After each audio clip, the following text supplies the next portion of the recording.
అందరికీ ఒక విజ్ఞప్తి అండి. మనకి ఈఎస్ఐలో ఎవరికైనా మేలు ఫీమేలు ప్రాబ్లమ్స్ వచ్చినప్పుడు ఎలా చేయాలో ఇవాళ చెప్తున్నాను.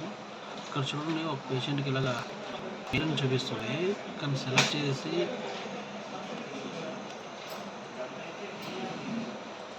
చేస్తే ఇక్కడ ఫీమేల్ చూపిస్తుంది. సో ఇలా వచ్చిన పేషెంట్లు ఏంటంటే ఎస్ఆర్ ఆఫీస్ పంపించకుండా మీ దగ్గరలో చేయాలంటే ఎలా చేయాలో చెప్తాను. లాగిన్ అయ్యాక ఇక్కడ sync to insurance data to click చేసి ఉంది కదా, దాని మీద క్లిక్ చేయాలండి. క్లిక్ చేసి ఆ నెంబర్ పెట్టి లైవ్ లిస్ట్ కనుక ఉంది కదండి, అది సెలెక్ట్ చేయాలి. సెలెక్ట్ చేసి అప్డేట్ డెమోగ్రాఫ్ డీటెయిల్స్ కూడా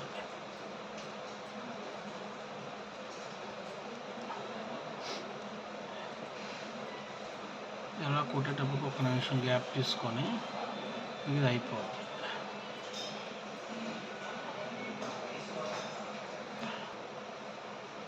అయితే చూడండి, మెయిల్ అయిపోయింది. సో మీరు మళ్ళీ చెక్ ఇన్ రిజిస్ట్రేషన్కి వెళ్ళి